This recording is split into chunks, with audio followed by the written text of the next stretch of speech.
गौरव गोस्वामी जी, मथुरा। आप पूछ रहे हैं कि मुरारी बापू ने अपनी कथा में कहा है कि बलराम जी 24 घंटे मदिरा सेवन करते थे। क्या ब्रजराज श्री बलदेव जी के लिए ऐसी भाषा उचित है?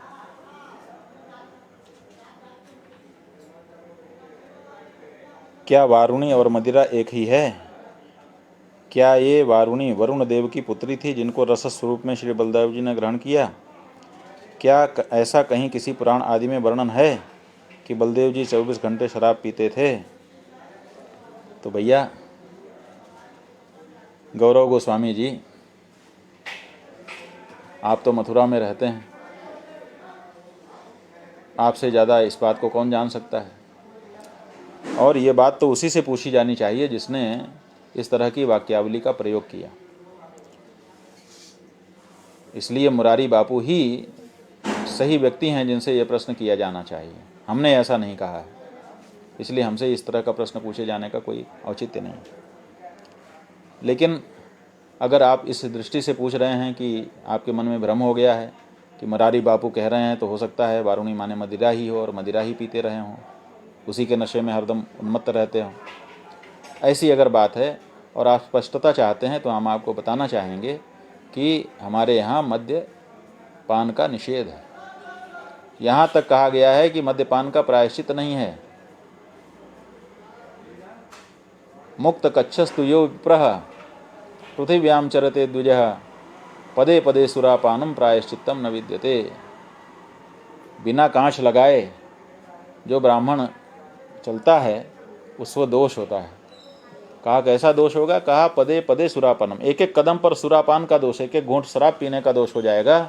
कहा ठीक है, दोष हो जाएगा तो हम प्रायश्चित कर लेंगे। कहा प्रायश्चित्तम न विद्यते, सुरापान का प्रायश्चित नहीं है, इतना बड़ा पाप है वो। हमारे यहाँ ब्रह्म हत्या गौ हत्या का भी प्रायश्चित है, सुरापान का प्रायश्चित नहीं दिखाई दे रहा। तो क्या कोई छोटी गलती होगी, कोई छोटा दोष होगा? पदे पदे सुरापानम प्रायश्चित्तम न विद्यते, प्रायश्चित नहीं है सुरापान का।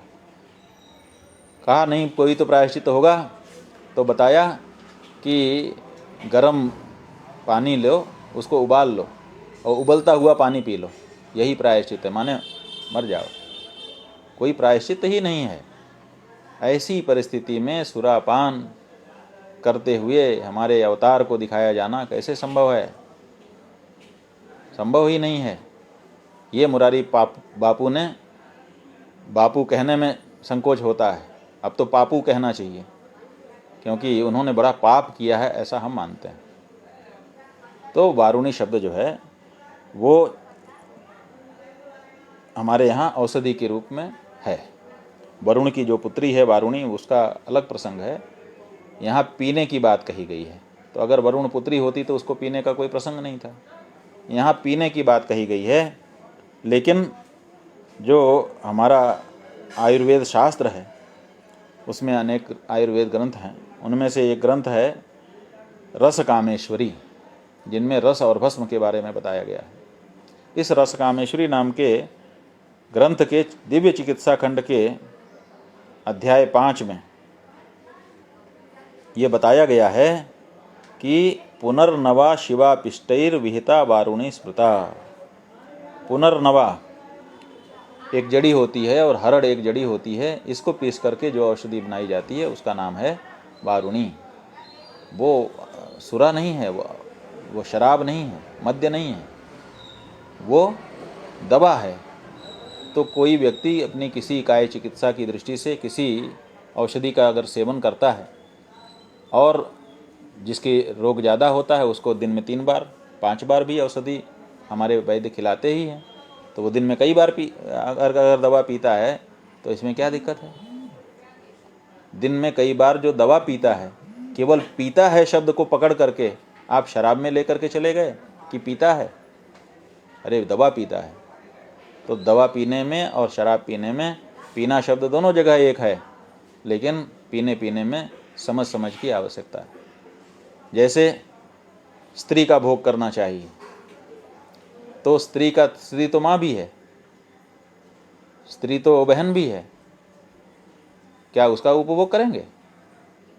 ये तो देखना पड़ेगा ना कि कौन सी स्त्री ऐसी है जो उपभोज्यमाना है, जिसका उपभोग किया जा सकता है, उपभोग योग्य। उसी तरह से अमुक वस्तु खाने की है। अब खाने में अमुक वस्तु शुद्ध है कि अशुद्ध है, पवित्र है कि अपवित्र है, सही ढंग से बनाई गई है कि नहीं बनाई गई है, कच्ची है कि ये सब देखना पड़ेगा कि बस अमुक वस्तु खानी है तो वही खा लेंगे। तो जब तक सूक्ष्म विचार नहीं करेंगे तब तक इसी तरह से अर्थ का अनर्थ होता रहेगा। औषधि, वारुणी एक औषधि है, आयुर्वेद शास्त्र में उसका वर्णन किया गया है। उस औषधि का सेवन किसी कारण से बलराम जी करते रहे होंगे, उसको पीते रहे होंगे। उसको पीने के कारण उनको पीने वाला घोषित करना निश्चित रूप से बुद्धि का दिवालियापन है, जो मुरारी बापू जैसे लोगों ने किया है। मुरारी बापू अगर यही एक बात कहते तब भी कुछ विचार किया जाता। वो तो कहते हैं कि टोटल फेल कृष्ण, धर्म की स्थापना नहीं कर सका। अब बताइए, टोटल फेल। मुरारी बापू के पहले किसी विद्वान को ये नहीं पता चल पाया कि कृष्ण टोटल फेल हैं। ये सत्य का साक्षात्कार मुरारी बापू नाम के ऋषि को हुआ। आश्चर्य है कि नहीं है? आपके व्यास, आपके शंकराचार्य, आपके दूसरे आचार्य सब फेल हो गए, क्योंकि इसी को एक जानकारी हो पाई। इसीलिए ये मुरारी बापू कह पा रहे हैं, क्योंकि उनकी बुद्धि पर उनका नियंत्रण समाप्त हो गया है। असल में तो इन्होंने पिया हुआ प्रतीत होता है। बलराम जी ने पिया नहीं पिया, लेकिन जो बात व्यासासन पर बैठ करके मुरारी बापू कहते दिखाई दे रहे हैं, इससे तो यही पता चलता है कि शायद यही पी पा करके बैठे हुए थे और बोल रहे थे। क्योंकि अनर्गल बातें, माने प्रलाप जो है, वो व्यक्ति शुद्ध मस्तिष्क से तो नहीं कर सकता। निश्चित रूप से उसके मस्तिष्क में कोई विकार रहा है और वो मद्यपान से ही आ सकता है। इसलिए हमको तो लगता है कि इन्होंने ही पी रखी थी।